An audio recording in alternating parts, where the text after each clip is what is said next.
한번 조국부터 먼저 할까요? 예, 주제나 뭐 진행 과정을 지금까지 못 봐서 지금 뭐 방송 전혀 아니, 오래간만에 지금 조국 거짓말, 그거 하고 영상을 먼저 보여드리되네. 예, 영상은 21초에 21초. 예, 예. 보고 시작하시죠. 예.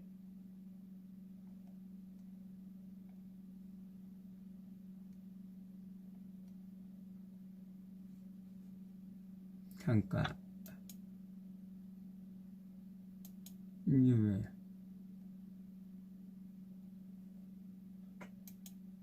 (52시간제) 보완 책임 탄력 입시의 정시 비중 상향을 처음 언급했습니다.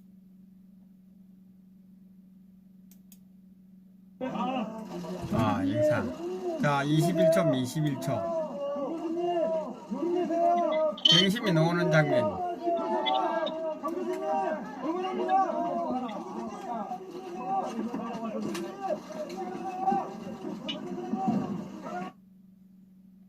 한 번 더 볼게요. 갔다가 다시 와야 해.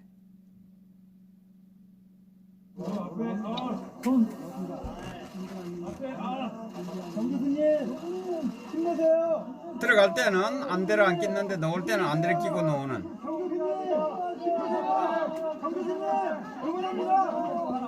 정 교수님 크고 하는 사람 이상하신 분들이 많아요.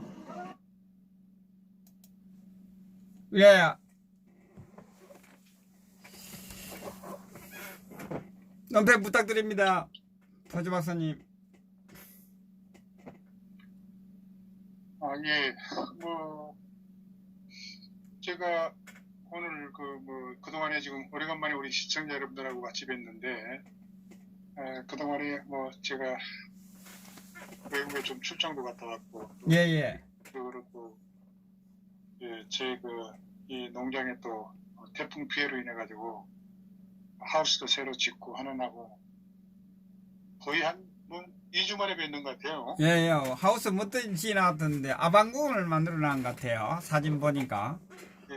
그래, 어쨌든 제가 또 내일 모레 일요일 날은 다시 또 바깥에 나가야 되니까. 그러시면 바쁘시네. 예.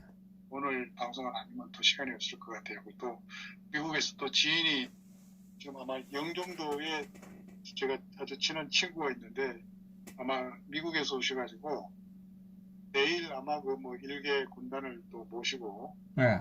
집회에 참석을 하시겠다고 오신 분도 계시더라고요. 그래요? 네, 그분들은 아마 다른 방송을 이렇게 시청하고 있는 구독자 같은데 네. 아마 이제 오늘 제가 방송을 한다고 그랬으니까 그래서 아마 구독 신청을 눌러주실 것 같습니다. 예. 내일 시간 있으면 낼 수 있을 것 같고. 예. 자, 그래서 오늘 그동안에 우리 시청자 여러분들 만나 뵌 지도 오래됐고 해서 제가 지금 방금 지금 귀가를 했습니다만은 두세 꼭지에 대해서 한번 요즘에 한 뉴스가 되는 그런 부분에 대해서 한번 말씀을 드리고자 합니다. 예.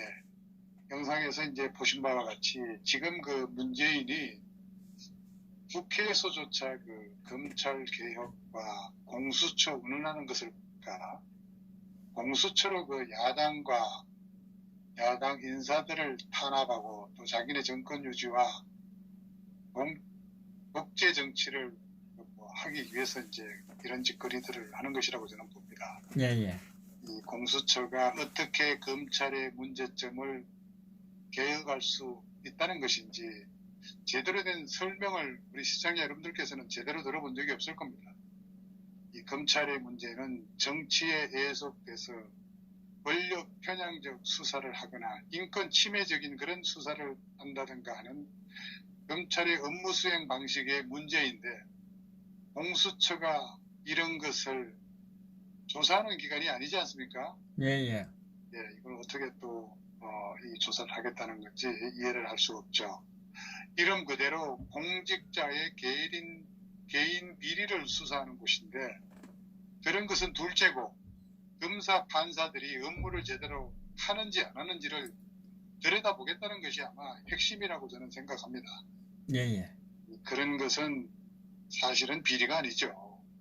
이래저래 무슨 소리를 하는 것인지 결국 검찰과 법원이 권력의 마음에 들지 않으면 개인 비리를 덜추어내서 압박하겠다는 소리로밖에 들리지 않을 겁니다. 국민 여러분들 입장에서는. 예. 그래서 이 공수처 이거 당장 그만두는 것이 옳다. 이렇게 지금 우리 그 애국 시민들이 지금 지적하는 거지 않겠습니까? 예, 그것 때문에 큰 걱정을 하고 있죠. 많은 분들이. 예. 예. 그래서 공수처장과 그 조사관들을 문재인이가 만약에 뽑는다고 하면 아예 이거는 친위대, 다시 말해서 그 나치 시대의 게슈타포 같은 그런 이 친위대를 하나 만들어서 경찰 정치를 하겠다는 거죠. 따라서 야당과 국민은 공수처 설치를 이거는 끝까지 목숨을 걸고 막아야 합니다. 맞습니다. 법에 있는 특별감찰관은 임명하지 않으면서 웬 공수처냐 이거예요. 특별감찰관을 그대로 운영만 했으면은 문재인 사건 같은 거 이런 거 일어날 수가 없습니다.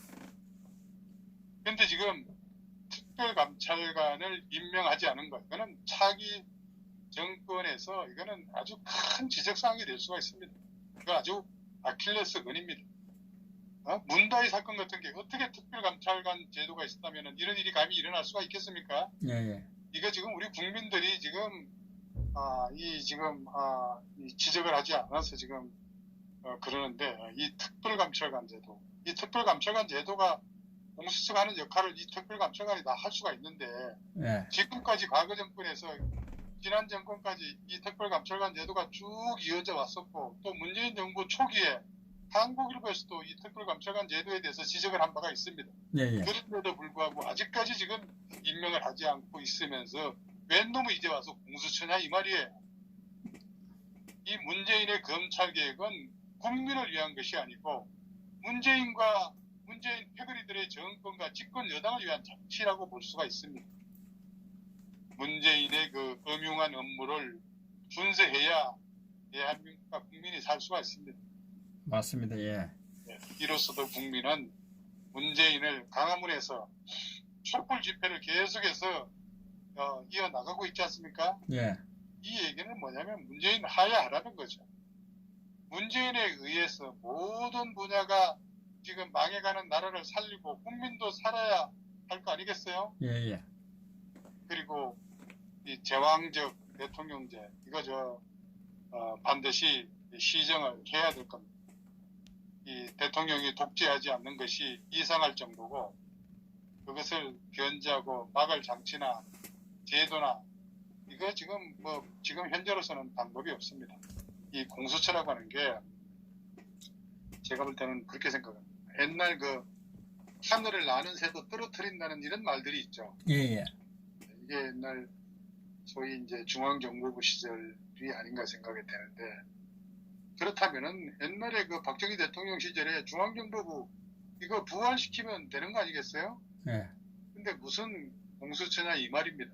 이거는 히틀러 시대에 게슈타포를 지금 부활하겠다는 겁니다. 아니면은 중국의 그 시진핑의 공안정치 그것도 아니면은 문재인의 대깨문 달창들 도대체 뭐 하겠다는 겁니다. 당신들이 말하는 공수처라는 것은 촛불이 한 짓은 조국이처럼 무조건 정의롭기 때문에 살인도 덮어버리고 태극기가 하면은 없는 제도 만들어서 덮어 씌우고 교도소로 보내는 소위 남조선 게슈타포요 KGB를 말하는 겁니다. 맞습니다. 예, 국민청원이라는 거는 촛불이 하면 10,000명도 20만 명으로 부풀리고 말이지. 그리고 태극기가 하면은 200만 명도 2만 명이라고 팔아먹는 것을 지금 말하고 있습니다. 그동안 평화와 정의를 외치면서 대한민국을 위태롭게 만들었습니다. 가장 편파적이고 불공정한 자가 무슨 연불처럼 공정을 외치고 있습니까? 그 공중에 떠있는 달 보고 짖는 격이 아닐 수가 없습니다. 문재인이 말하는 공정이라고 하는 것은 이 공평할 공자에다가 발을 정자 그 공정이 아니라 공포할 때 그 공갈 예. 그 다음에 정보갈 정자를 써가지고 공갈하고 위협하면서 때려서 탈취한다는 그런 공정이 아닐까 생각이 됩니다. 지금 이 정권 절반을 통치를 했습니다. 그렇지만 내놓을 만한 실적이 지금 전무합니다.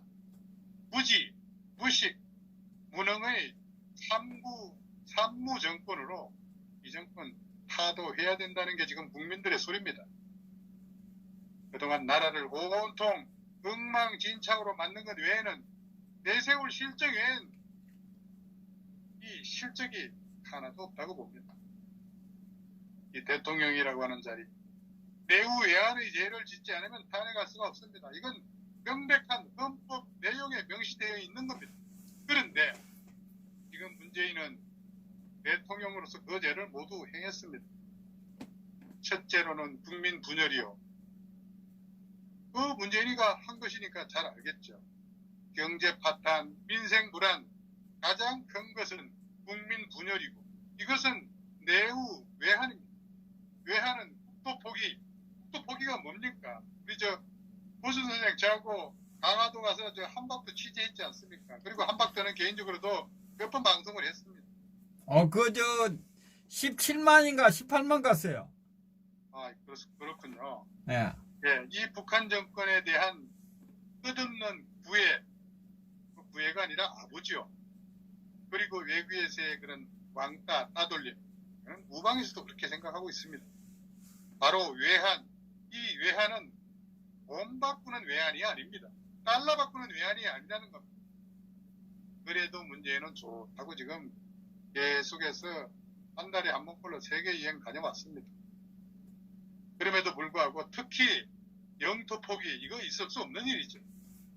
이게야말로 바로 내후 외환, 이거야말로 탄핵의 사유입니다.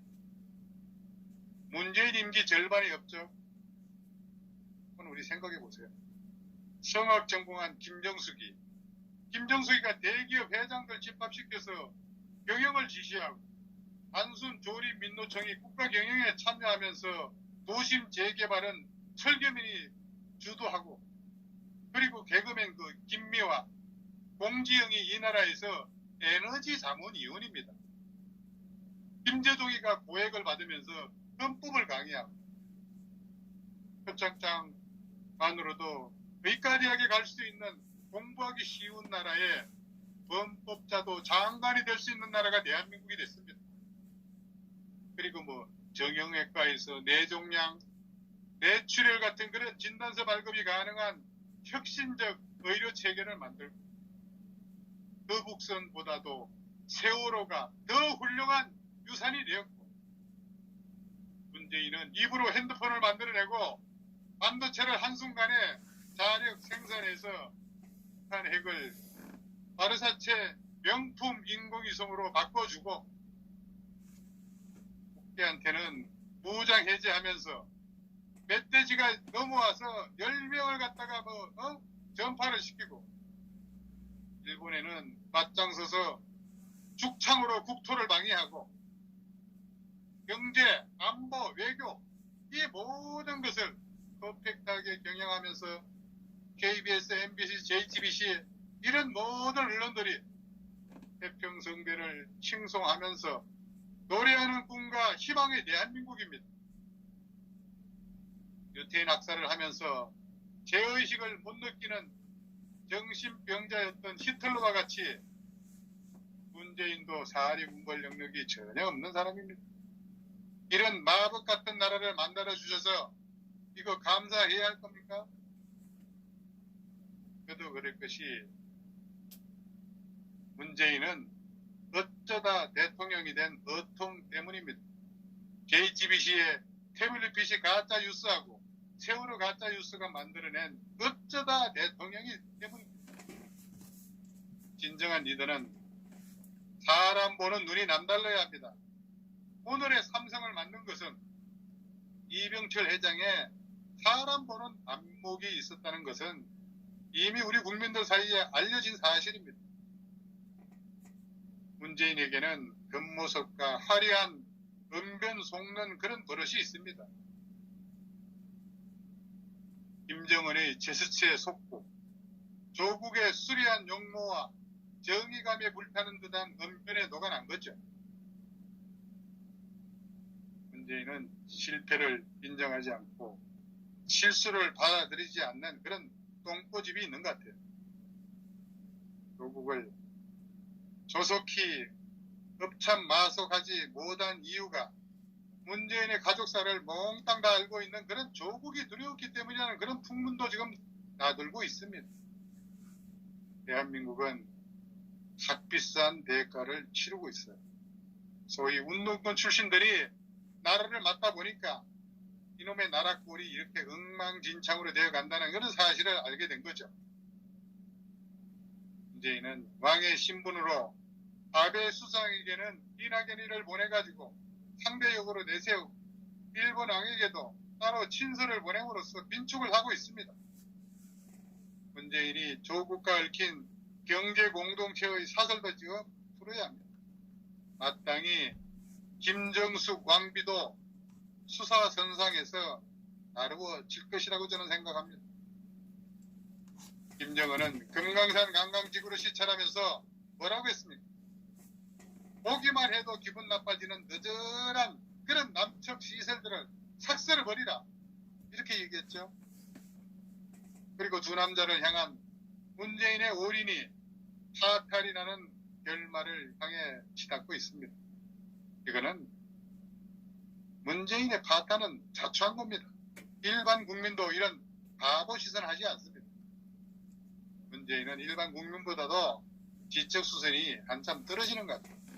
이런 어리석은 자가 나라를 망가뜨리는 것을 국민들이 그냥 보고만 있을 수 있습니까? 그러니까 우리 영종도에 미국에서 오신 지인분들이 내일 일개 군단을 모시고 광화문에 나오겠다는 겁니다. 분명한 것은 시기, 지피, 즉 나를 알고 나서지 한국의 경제적 현실은 대무역이 아니라 독자적 생존은 애초부터 불가함을 압니까? 바로 다음 주적을 알아야 한다는 거죠. 저들은, 제가 얘기하는 저들은 국회 김정은을 말하는 겁니다. 불가역적 핵포기, 즉 FFVD는 결단코 안 된다는 것이 진실입니다. 초지일간 제가 이 방송을 통해서 수십 번 강조해 왔습니다. 안 된다는 것을 되느냐? 시위 선동질함이 윗좋은 개살구라 할 수 있습니다. 평화경제 탈행은 한마디로 먼 훗날 통일의 대업이 완성될 때에도 늦지 않습니다. 북한의 공산 그 일당이 독재 체제가 있는 이상 상정해봐야 소득이 없다는 그런 현실을 직시해야죠. 수십 년간을 비핵화 운운해봤지만 제자리인 걸 모르는 그런 바보들이지 않습니까? 그 사이에 저 김정은 돼지들은 핵 보유국으로 핵 무장을 했다는 엄연한 현실을 지금 직시해야 합니다. 여태까지 드러난 정황을 볼 때 이 문재인이 정말 대단합니다. 김정은에 대한 그 문재인의 일방적인 맹종은 로마 시대 유명한 어느 귀족과 그들 목숨처럼 더 사랑하다 주인과 죽음을 같이 한 어느 여자 노예로 봅니다. 왼쪽 뺨을 때리면은 오른쪽 뺨을 갖다 대라는 예수의 말은 옮기기는 쉬워도 실현한 사람은 없습니다. 그렇지만은 문재인은 실현했습니다. 아버지는 공산치하가 싫어서 북한을 떠났는데 아들은 아버지가 버린 공산주의를 추종하기도 보통 사람의 상식으로는 이거 어렵지 않습니까? 그리고 영어를 못하는 것도 급수가 있는데, 아니 문재인이처럼 영어를 못하기도 쉽지 않지만은 뜻도 모르면서 아는 척 덮어두고 정말 어저께 그 상대를 감동이 아니라 무한시킨 거죠. 이것도 문재인 씨가 처음이라고 봅니다. 자기 나라 말 하나 달랑하는 인간이 5개국을 구상하는 박근혜 대통령을 무능하다고 끌어내리고 말이야. 그 자리에 앉아서 목그 하나만 더듬거리기도 이것도 아마 우리 역사상 문재인이가 처음일 겁니다. 회의하다가 아마 영상들 우리 시청자분들 보셨을 겁니다. 오줌 들어간다고 책상을 건너다가 걸려서 넘어지고 이거 문재인이가 아마 우리 역사상 무사일에 처음일 겁니다. 다들 안 그래도 여러분들 보셨죠? 안 그래도 쩍버린 데다가 그거다가 책상을 넘어가는 예, 그 영상 보셨군요. 5살인가요? 예, 그래서 이 문재인은 인격도 경험도 통찰력도 판단력도 부족한다. 이건 아마 티코가 덤퍼 트럭을 끄는 그런 형국이라고 비유해도 될는지 모르겠습니다만은 어쨌든 국정을 머리띠 두르고 하늘을 향해 삿대질하는 방식으로 이끌고 있으니까 문재인의 선택은 국민의 불행이요. 이거는 우리 민족의 수치라고 저는 생각합니다. 김정은은 금강산 남측 시설을 싹 드러내라고 지시하면서 보기만 해도 기분 나빠지는 그런 느슨한 남측 시설이라고 이렇게 주장을 했습니다. 김정은은 지구상 최악의 독재자입니다. 그리고 2,400만 인민들은 저 김정은의 노예로 지금 살고 있습니다. 이런 상식을 뛰어넘는 놈과 무슨 놈의 평화 구걸에만 내몰하고 있는 겁니다. 삶은 소대가리, 삶은 소표정, 이 처음에는 법관은 같이 부드럽고 온화했죠. 표현대로 넉나간 것 같고 다급하고 애노를 자주 한다고 했죠. 이거는 항우가 초안전쟁 때 유방한테 잡혀 죽기 전에 자주 애노했다고 해요. 살면서도 본인의 수명을 직감적으로 느끼고 있을 겁니다. 인과응보입니다. 정의팔이 하면서 민초를 굶기고 사기치더니 제가 볼 때 이 정권 비참한 세월을 맞이하게 될 것 같습니다. 나무아비 스발로 여기까지 하겠습니다. 예, 수고하셨습니다. 다음 주제에 뭐